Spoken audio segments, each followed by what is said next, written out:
Good afternoon. Welcome to Tech Tuesday. Uh, our webinar today is about Microsoft Teams, which many of our organizations are using in these unusual times. We really wanted to reach out to you all and not only share our experiences with you, but learn more about what you guys are doing and what you want to know more about. And today we have our friend Chris Clement from Longwood Gardens. He's a senior systems admin and IT security manager, and he is going to lead us through a presentation on how they have set up and are using Teams, after which we will have sort of a roundtable discussion. You can enter your questions in the Q&A box at the bottom of the screen, and Christina Salvador will facilitate the answering of those questions at the second half of this presentation. Chris, take it away. Thanks, Mitch. I see a majority of people are using Teams. You may have some stuff to teach us at the end of this short presentation. Longwood has been using Teams for just a few months, and I guess let's start with what is Teams for people who are not as familiar with it. So Teams is a work hub for a group or a project. Teams can be private to that group or project, or public to your entire organization. And actually, Teams can even include people outside your organization if you choose. At first blush, Teams seems like a chat application. Certainly, when I first saw it back in the day, I was reminded of AOL Instant Messenger or ICQ. But Teams can also be connected to one or more document libraries, applications, OneNote notebooks, and a lot more. Teams are organized into channels. Channels are used to direct conversations within a team. You can set notification options per channel. I'll be talking a little more about notifications later. But these channels can be public, moderated, private. And actually, you'll note the screen here, you'll see there's one private channel, our DR testing channel for the IT department here at Longwood. And these channels can have each have their own individual document libraries, applications, notebooks, much like the Teams general channel. So the Files tab for a channel is a document library that's automatically shared to the entire team, except in the case of private channels where they're shared just to that private channel instead. Files are version controlled. Microsoft uses a recycle bin to keep any deleted files around for about 30 days. But one very important note, if you want more backups, better kind of control of those files, you really need to look at using a third-party solution.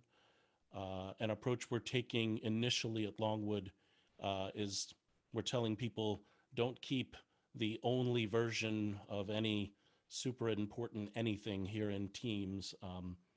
We're not trusting everything quite just yet. But in general, it seems to be working as advertised. So I mentioned applications before that you can integrate into your team.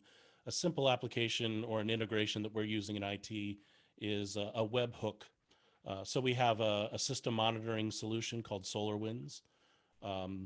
When we detect various system states, that system will send an HTTP post request to a Teams listener.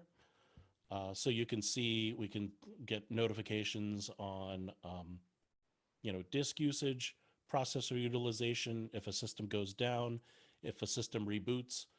It's really nice to have this information pushed directly into Teams because then folks in IT can discuss it immediately right here in Teams to decide if an action needs to be taken or not. Another integration into Microsoft Teams is Microsoft Planner. Planner helps to organize projects with schedules. You can create kind of job buckets, the ability to assign and track tasks for multiple people. Here, kind of at the top left, you can see, oops, sorry, folks. Heavy hands. Okay, so the top left, you can see tasks that I've been assigned for a project. Kind of towards the middle, excuse me, towards the middle, you can see tasks that are left organized by bucket, by job bucket. And then at the very bottom are tasks per person that are assigned. And so Planner helps you assign and track these tasks. And then, of course, you can discuss them right within the team and store files for this project right within the team as well.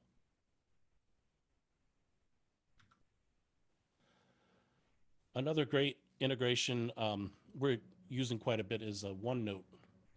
So you can add a OneNote notebook to a channel. I don't know if a lot of people have used OneNote. I think it's a really great application. So a team notebook can have sections and pages just like a personal notebook, and it's easy to copy something from your personal notebook into a team notebook.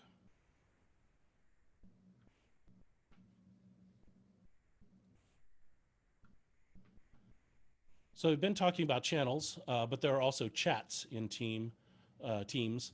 Channels persist in the team space, don't go away. The chats feature is more for one-to-one conversations or maybe small ad hoc groups. You can also share files within chats and within chats, and those files are stored in OneDrive rather than a Teams document library. So I mentioned that I would talk a little more about notifications later. There are several options for notifications. Chats and channels generate notifications, but only if you want them to. You can set, there are a ton of settings. You can set Teams to simply add a notification dot to your feed, like you see on the left side. You can send a notification to a banner on your desktop, like you see on the right side. You can have notifications on your mobile device as well, as you see in the center. You can also set mobile notifications to be suppressed when Teams detects that you're active on your desktop or laptop. That way you're not getting too inundated. And lastly, you can set your status within Teams to do not disturb and turn notifications off entirely. Oh, and then also the mobile app will let you set quiet hours, and that can allow you to get to bed early when your coworkers are very chatty late at night.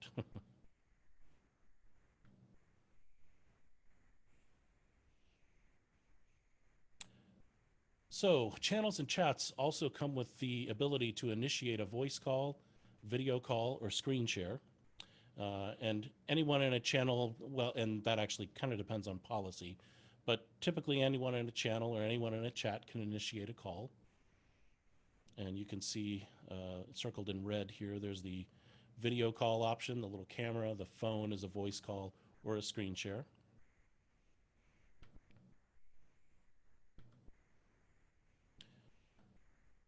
It's also possible to use Teams as a meeting place.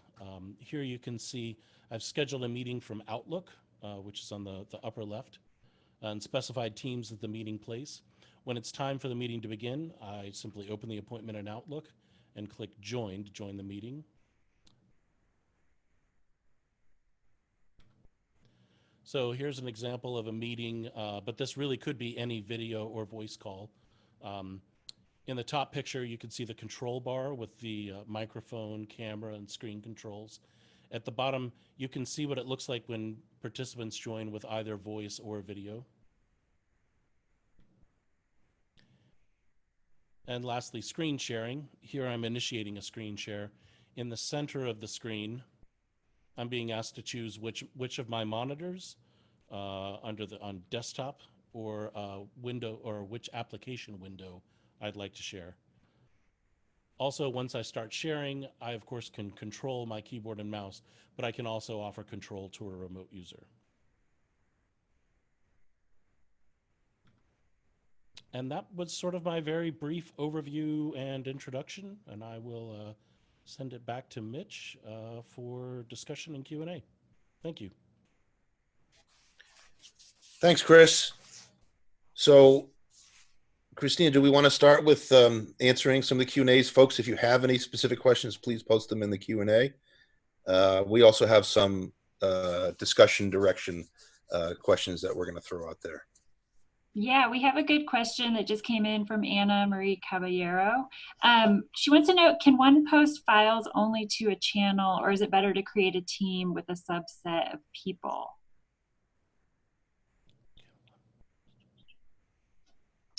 Chris? Can one post files only? Well, you can't have a channel without a team. So you would want to create that team. A team first, maybe with maybe an entire department or division or a larger group, and then you could create that team. By default will have a general channel, and any file you post in that general channel will be automatically shared by the whole team.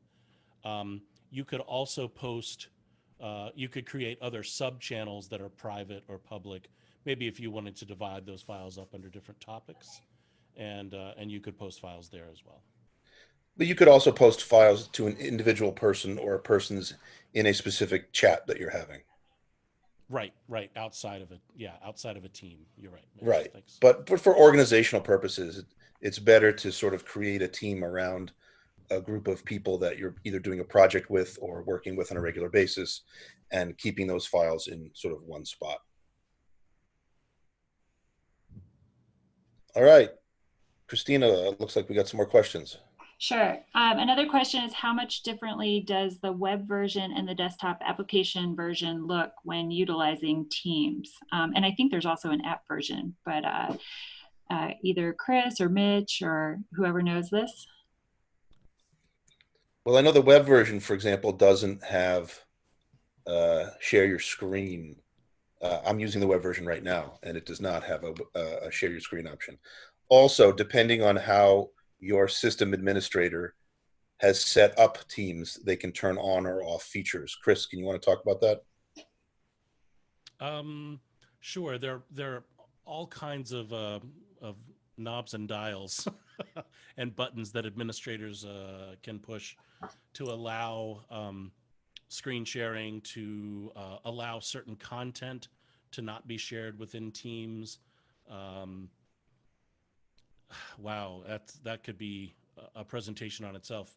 But certainly you can look into, I would suggest just Googling, what policies are available to an administrator within Teams. Yeah, I don't know. I haven't actually used it on the phone. Chris, have you used it on the phone? Do you know what sort of the limitations or the different user interface looks like on the phone?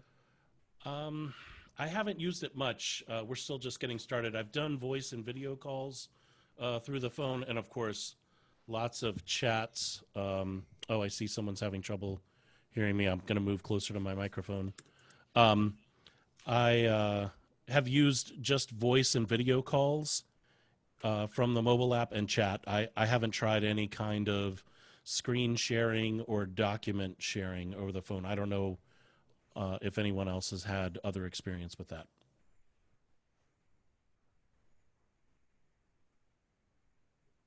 Otherwise, it's pretty feature complete in terms of using it on your phone or on the web versus the desktop app.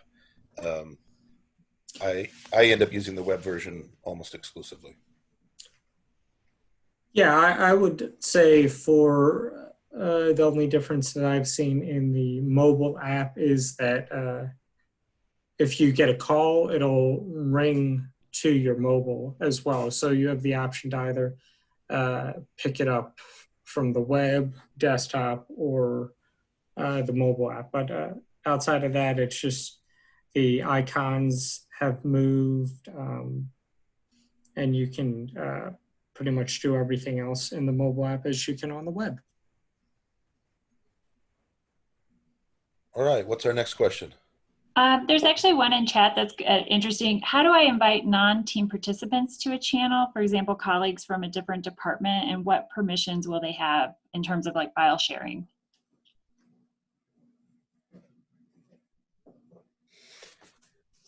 That's a good question. So only team participants can be a member of a channel within a team. So you would have to invite that other department of the person from that other department to that team, and then they would join. You could actually add them to a particular channel. And the permissions they'll have will be identical to everyone else on that team. But you can chat with anyone as long as they're in your, as long as they show up as in your Your Organization. yeah. Thank you. Jeez. Yes, as long as they show up in your organization list, you can chat with anyone and therefore invite them to participate. Do you know if there's any limitations for teams in the free version of Office 365? I think there are some still very high, but I think there are some storage limitations. I mean, we're talking terabytes of storage versus many, many, many terabytes of storage between paid and free. And I don't believe that there are any particular limitations. No. They're going to assume that you're using all of Office 365. The web apps are available in the free version. SharePoint Online, Exchange Online, and a few other things like Planner and and a bunch of other applications we're actually not using. but the free version is pretty much all inclusive. Good. There's a question about if you're using a VPN, how do you make that work? Like accessing Teams via my personal connection. Well, Teams is a cloud product, so you don't need a VPN. It's just out there on the internet. Access is really controlled. Well, so access is controlled by your username, password, your identity. I believe Microsoft has some fancy security options you can use to track and maybe disable access from certain networks. For example, Microsoft will notify you if they see a person logging in from the United States, and then an hour later they see them logging in from, China or Singapore, or, that'll kind of throw a security flag. But in general, Teams is accessible from anywhere. Another question came in. It's related to strategies and policies to prevent unwieldy proliferation of teams. For example, when you have colleagues who are creating a new team for every project, this doesn't seem functional, sustainable. So do you guys have any internal policies about creating channels, and how do you can kind of keep that sane? So we don't have any. Go ahead. What do you got, Chris? Go ahead. All right. Well, I was going to say, we don't have, since we're, I think like a lot of organizations, we have suddenly moved to Teams. We were building up ahead of Steam. I was using it in IT, and then we were trying to bring in some other organizations, but now we're all on Teams. So I think we're going to end up doing this a little backwards because we do not have specific policies. Sometimes I think it depends on the group that's using Teams and how they want to structure their work environment. I think there's nothing wrong if they feel comfortable creating a team or sub-team for every individual project. But there are other philosophies that you could use that might be better. But I think right now we're all kind of learning the best way to use this very powerful tool. Chris, what do you got? I know that when we kind of turned it on, one of the first things I did was create a limited group of people who were allowed to create teams. For that very reason, I thought this could get out of hand very quickly, just as the person with the question submitted. As some time has gone on, I've decided, I think right now anyone at our manager or director level is allowed to create a team, and we're just going to keep an eye on it from an administrative perspective and see how it goes. Yeah, and I would just add to that from a higher level and what Chris said early on as far as file sharing goes and sharing to individual files or teams for that matter. I view it as a good way to kind of add maybe an extra level of security to your files. So you're only sharing the specific files to that team, because in some of the versions of Office 365, there's nothing really to prevent you from sharing a file except saying that you might be sharing it externally, for instance. So it's just a different way of looking at file structure. And there, I'll just add for the panelist here, there is kind of a follow-up related question to that. Towards the bottom is that is there a way to archive the teams or possibly delete the teams? Well, I was going When Yeah, you're done with the teams, you can just free up that space. one of the tips I was going to say is each team should have more than one owner in case the original owner is either unavailable or no longer with the organization.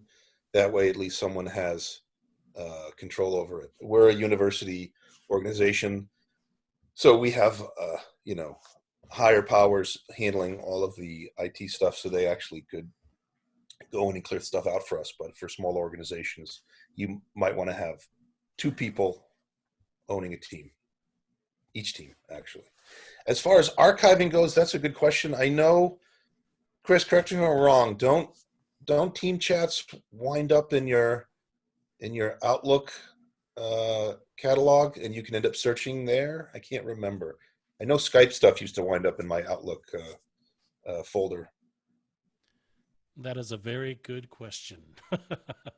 Uh, I'm honestly not sure. So the chat does archive in there, and as far as the archiving goes, Chris did mention early on that out of the box, I believe Microsoft archives things for 30 days. Now, there are other third-party integrations out there that are relatively easy for your IT team to set up, and you can set that up to back up your teams, everything, if you have the whole entire Office 365 package. And that would just be my recommendation to organizations out there.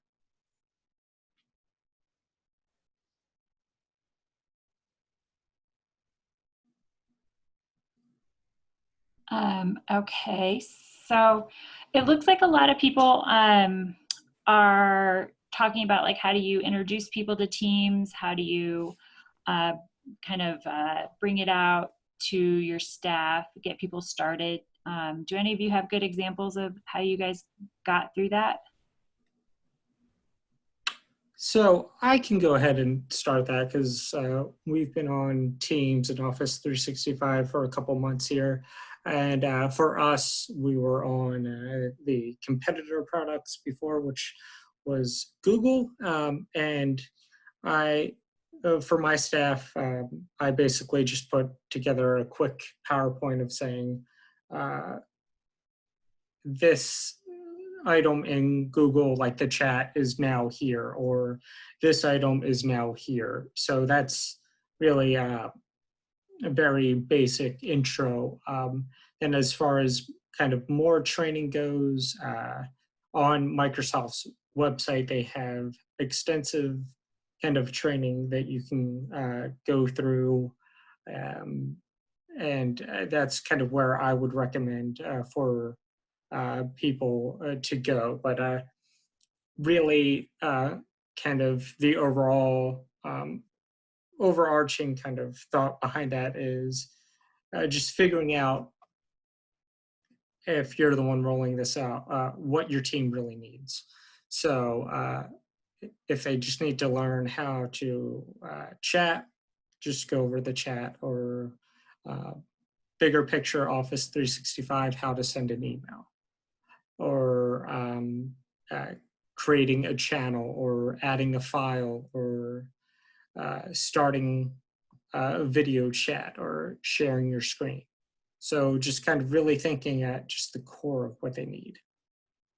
We've had a lot of questions about notifications, because I find actually the notifications to be tricky in Teams. You can set up you can, first of all, inundate yourself with notifications if you're not careful. I have notifications turned on for individual chat sessions, but I have notifications turned off for the generic channels. So, for example, we have a general channel, an admin channel, and then we set up some fun kind of things: parenting and caretaking, pets and plants, stuff like that, just to keep people connected and talking. And I don't need to see updates to sort of the fun stuff. I'll go in and I'll dip in. But if you look next to each channel or chat, there are 3 dots. And if you click on those, it lets you set the different notifications for the channel. And you can set them either more aggressive or less aggressive. But that is the best way to make sure that you're getting notified that something's coming in. And I think the thing to note is that notifications aren't turned on by default. So people need to know to go in and do that.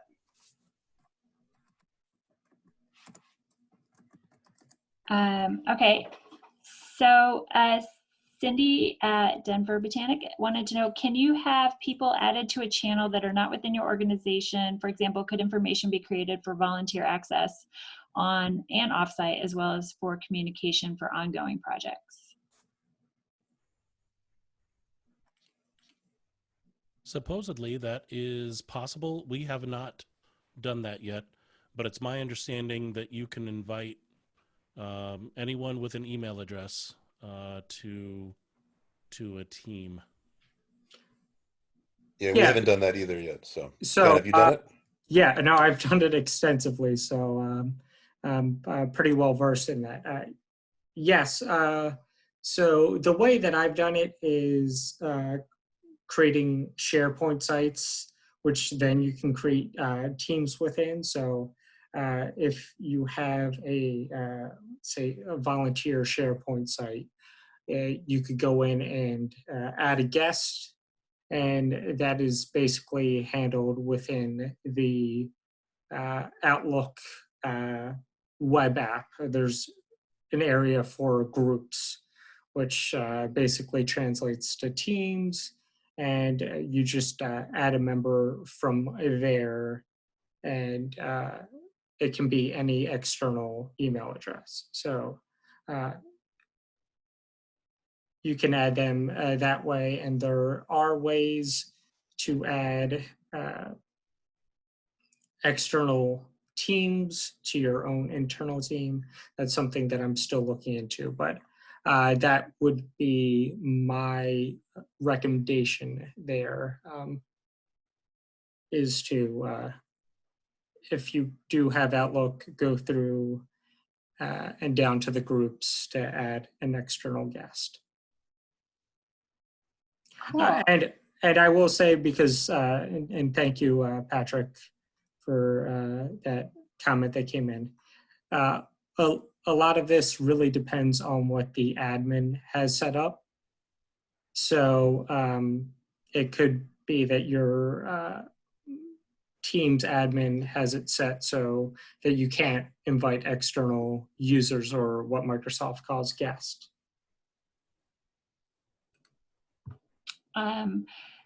There's a couple questions that are coming in related to like Zoom versus Teams, and people want to know, can you host a Zoom like meeting with participants who aren't a part of your organization in Teams?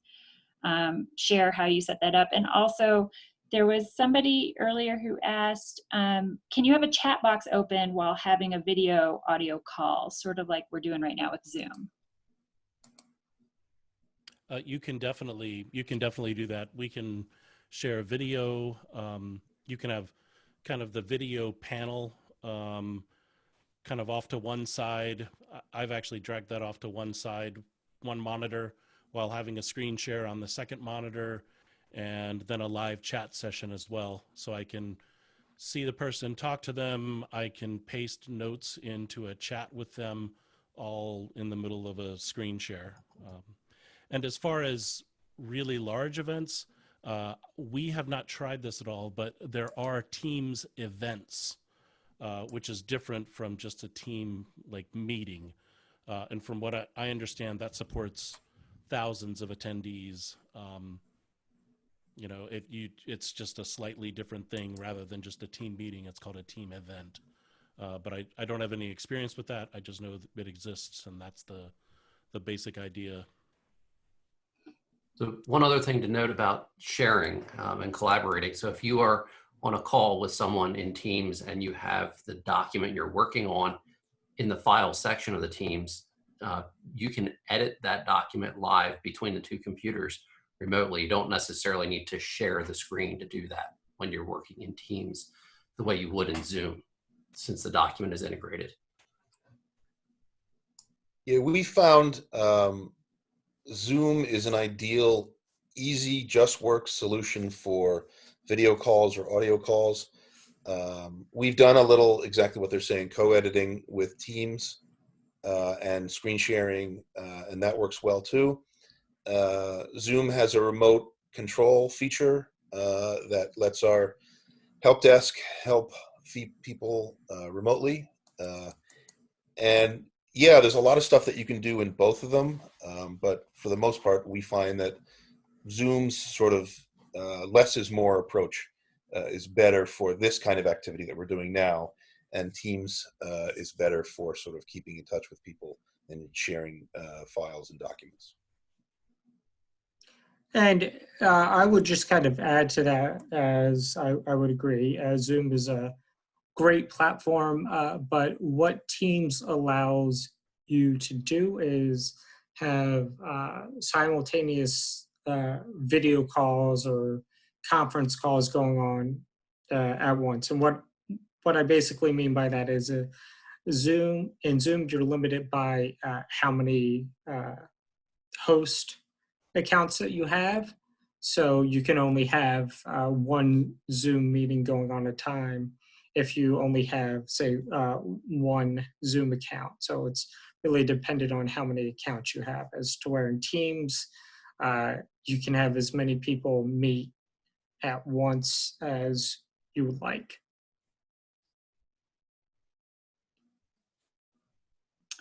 Okay. Have any of you guys lost any, I guess the question, intellectual by mishandled files?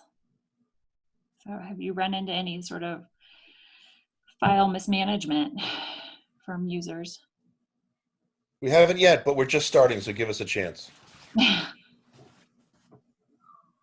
There are a lot of controls you can make as far as rights management to files, as far as data classification. You can require certain types of data to be classified and then make rules around that classification. Like if a file has certain keywords, don't allow it to be shared outside the organization.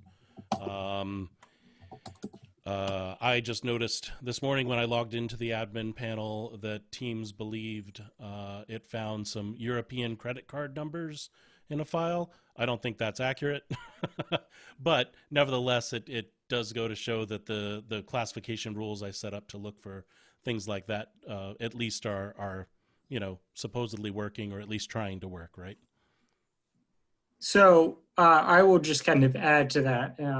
That question to me really depends on what version of Microsoft your organization has, because the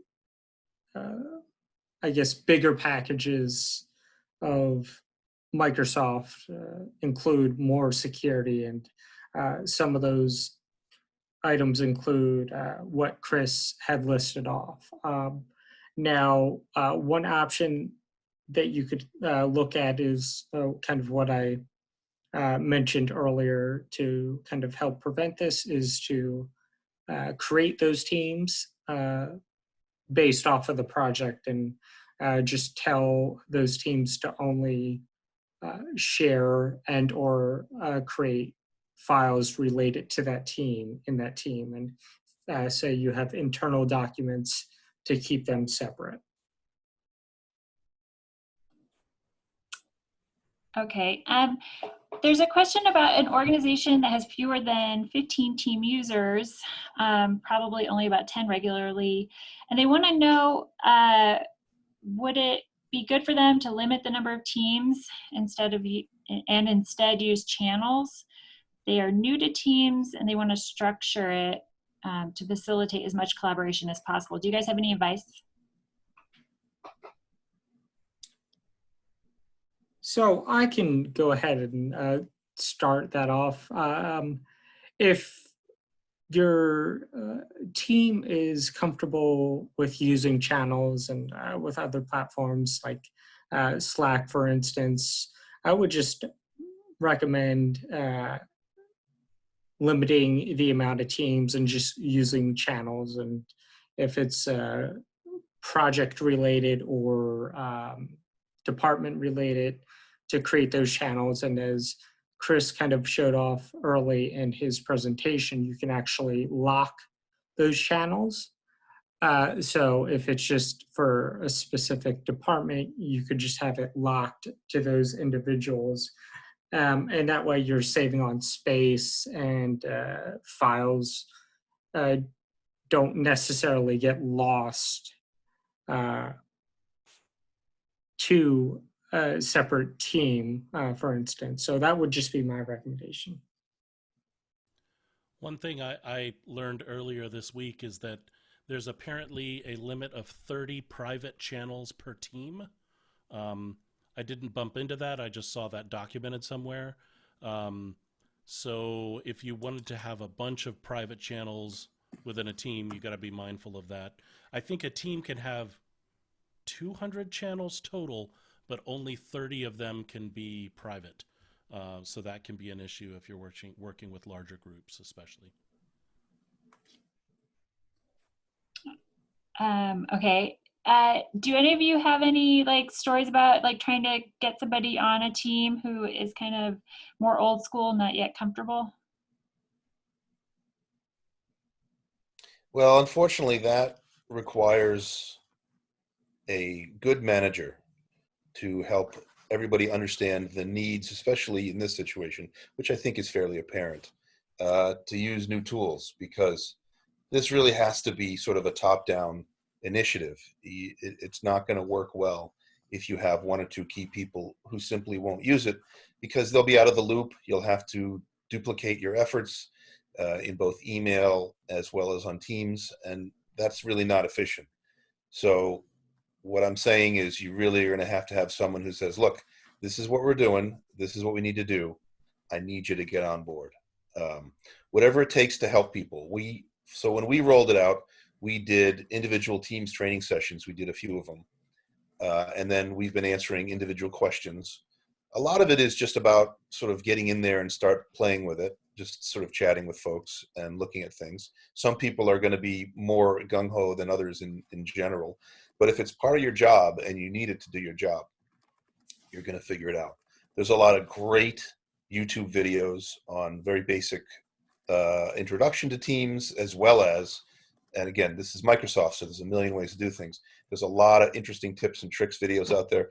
Very straightforward. They're 5 minutes, 10 minutes. Go watch some of them, and it'll sort of give you an idea of what you can do and how you want to do it. Those are good tips, Mitch. There's a question about if a team is working very different hours, can you record a video for a team member to view when they are available?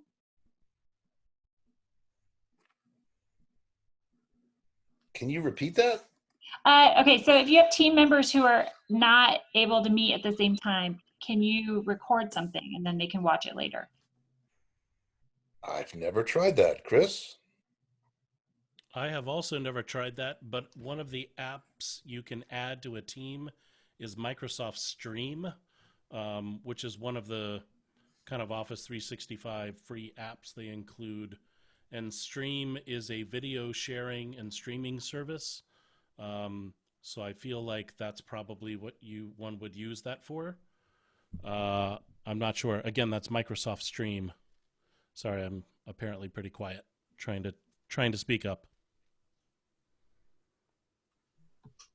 Okay, I don't know if any of you have switched actually from Google to Microsoft Teams. Was that the case for any of you?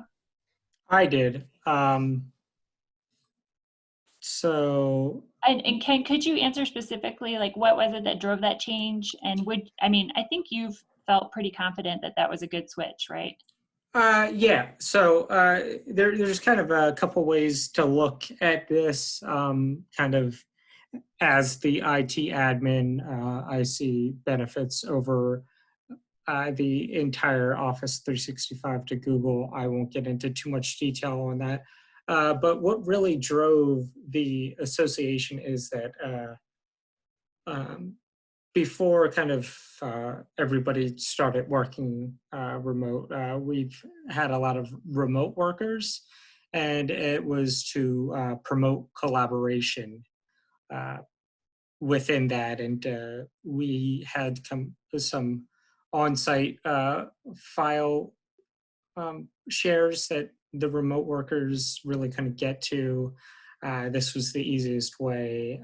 The live editing ability, the integration of Teams, the increased space that it allows. Yeah, so those are kind of just the really high level kind of things that kind of drove that. And then the follow-up question, would you do the switch again? So I'm assuming from Microsoft Teams back to Google. Currently, I'm pretty happy with Teams, Office 365, the entire suite, and the same could be said for my coworkers and or end users, however you want to view that. And it really has kind of increased communication, file sharing, file access. It's just been a huge benefit to us. And so I would continue on using it. Yeah. Great. I don't know, Chris, if you could do this and show kind of what it looks like when you first go into Outlook, but you might not be able to because of just privacy, show your screen, but like your email, your contacts, your calendar. Did you have a slide that shows that? I don't, well, so, let me pull that back up. If you don't, we can definitely post some of these answers to questions. After this presentation, we will record it and share it on the community discussion board, and we can include a couple additional, things that we aren't able to cover today. I think, let me pull that PowerPoint back up. Do I have the PowerPoint back up? Yes. So the question was what it looks like when you go into Outlook. Is that right? Yeah. Yeah. So actually, I don't know if I made it clear. Teams is a separate app. So Teams is really separate from Outlook. The only integration per se would be here on this screen. Voice calls, video calls, and screen sharing. In the back here, this is an Outlook meeting, and you can see in the red circle in the center, I've just said, well, right now that circle says join Teams meeting. Before you create the appointment, it says meet in Teams or use Microsoft Teams for the meeting. So really that's the only Outlook integration per se. It's just once Teams is turned on for your organization, you can you can use that feature within Outlook. But other than that, Teams really is its own app, which is this app here below. Sorry, and the app you see in the other slides from the presentation. Oh, and now my annotations are already there. Anyway, but that's that's how that works. Sorry about that. Yeah, I would just really say, in at least my experience logging into Microsoft, it is just another option there. So say if you're familiar with Google, how they kind of lay out the sheets, the docs, the drive, it would just be another icon you would click on. So it's kind of built like Google for those who are familiar with that.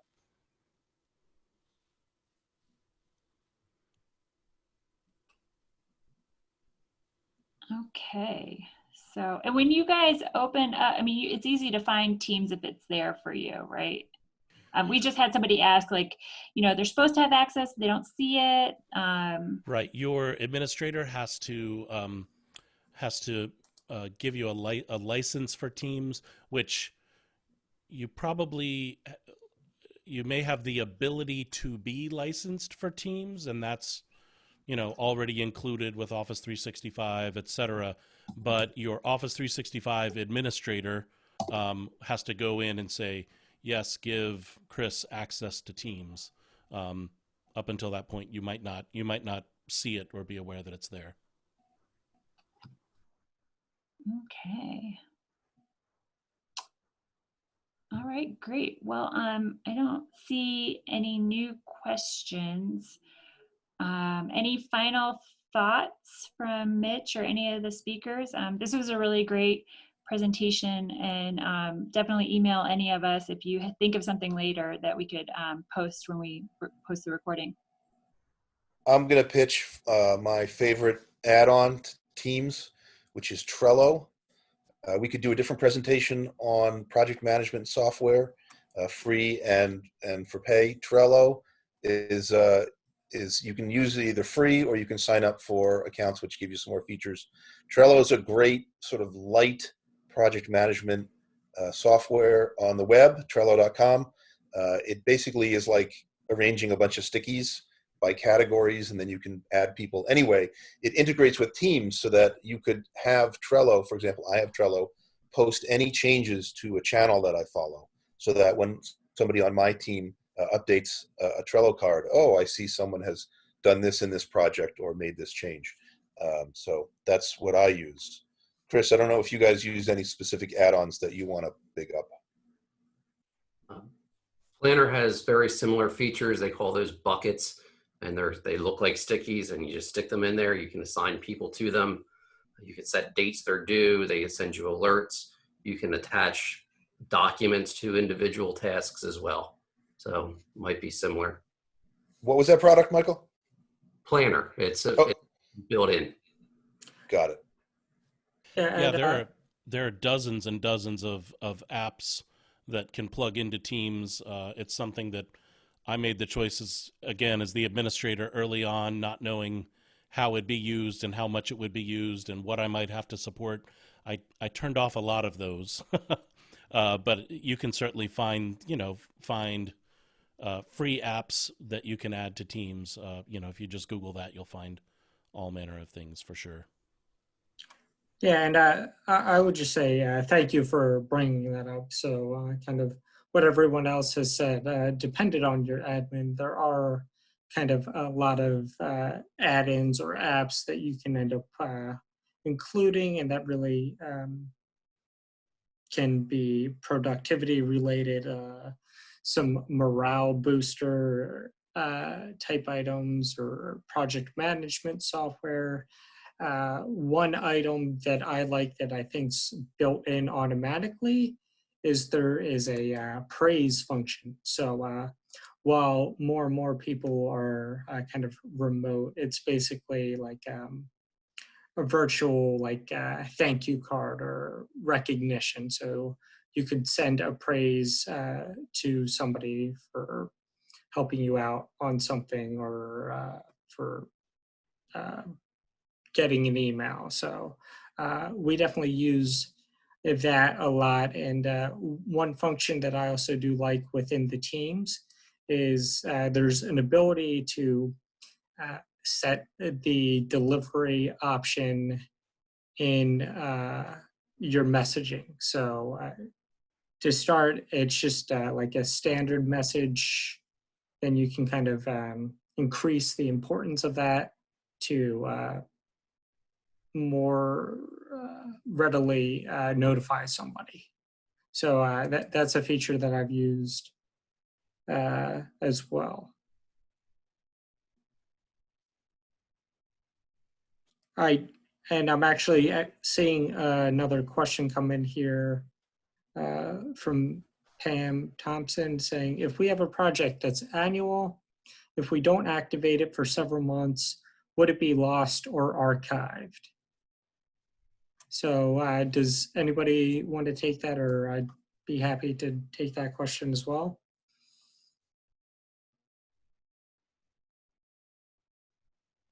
Why don't you take it, Ken? All right.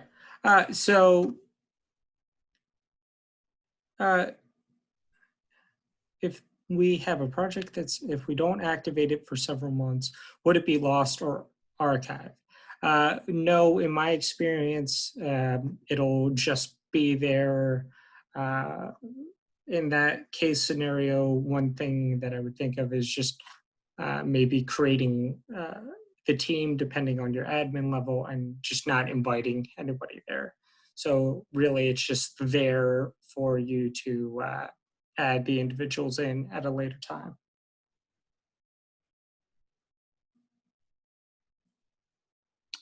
All right, thanks, Ken. We're kind of getting near the end of the hour, and I know a lot of people are going to switch over. Can you set your channels to delete or archive at a set date? This just came in real quick. Ken, do you know? That one, I actually do not know off the top of my head. If Chris or Mitchell know that one. I believe you can do something with retention policies. You can define a retention policy for a team and apply it to a team and basically say, if there's no activity within this team for, X number of days, automatically archive the team. An archive team is still accessible, but none of the but you can't add any new content to it. You could also choose, rather than archive a team, you could also say, if there's no activity in a team for X number of days, then delete it. So maybe you would want to have kind of like a waterfall policy, right? There's no activity within a team within a year, archive it. If no one looks at it within another year, delete it. Or, lots of options there. But those options do exist.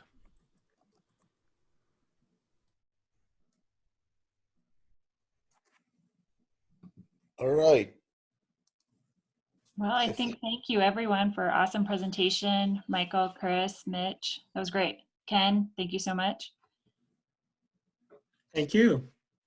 Thanks, everybody. And please let us know what other webinars we can give, especially in these times. If there's specific topics that you are interested in, please post to the tips forum. We're always ready, willing, and energetic in terms of answering your questions. Thank you very much. Be well.